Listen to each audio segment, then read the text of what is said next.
আমরা জানি ব্রিটিশ শাসন, আমেরিকান শাসন, এটা বলতে আমরা কিন্তু বুঝতে পারি শাসনটা কাদের, তাই না? তাহলে আমরা যখন শরিয়া শাসনের কথা বলি তখন এটা হুজুরদের শাসন, তাই না? তখন এটা কাদের শাসন? হুজুরদের শাসন না?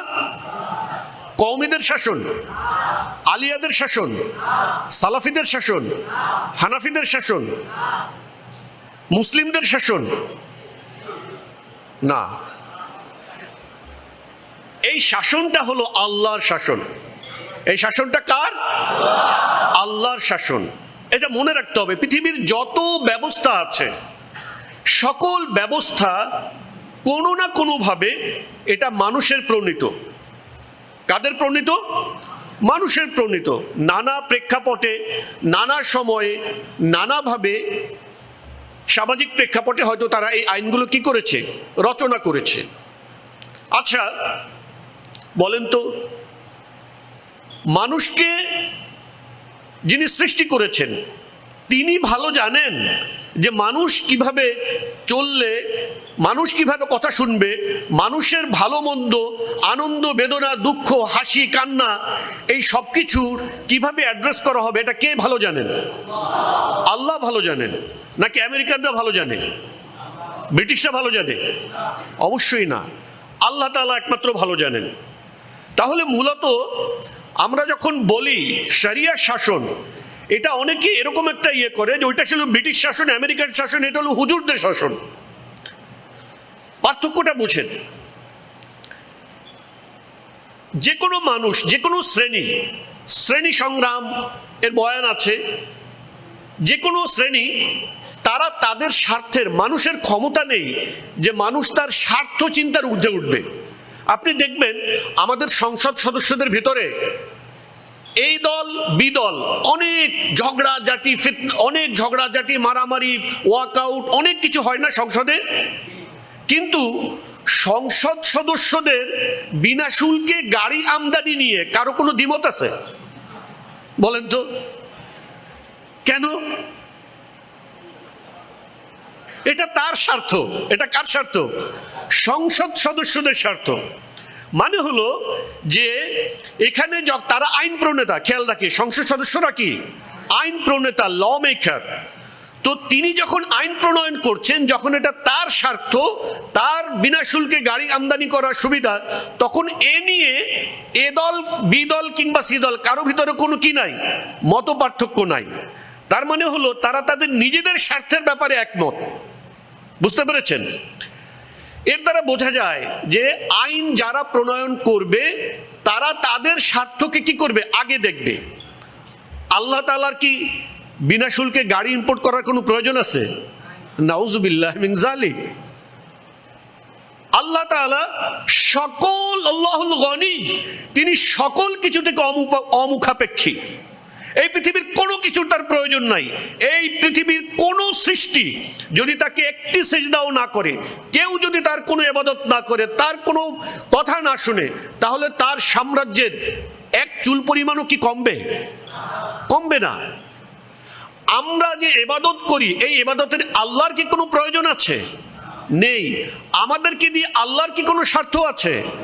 নেই। তাহলে একমাত্র আল্লাহ তাআলাই হলেন নিঃস্বার্থ। একমাত্র আল্লাহ তাআলাই হলেন নিঃস্বার্থ।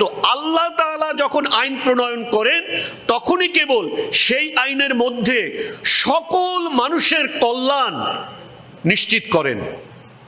অন্য কারো পক্ষে সকল মানুষের কল্যাণ নিশ্চিত করে আইন প্রণয়ন করা সম্ভব না। আল্লাহ রাব্বুল আলামিন বলছেন, ইন্না রাব্বাকুমুল্লাহুল্লাযী খালাকাস সামাওয়াতি ওয়াল আরদা ফি সিত্তাতি আইয়াম সুম্মা ইসতাওয়া আলাল আরশ। তোমাদের রব যিনি আসমান সমূহ ও জমিন সৃষ্টি করেছেন 6 দিনে, সুম্মা ইসতাওয়া আলাল আরশ, অতঃপর তিনি আরশে ইস্তেওয়া করেছেন। আলা লাহুল খালক ওয়া লাহুল আমর। শুনে রেখো, সৃষ্টি যার, বিধান তার। সৃষ্টি যার, বিধান তার।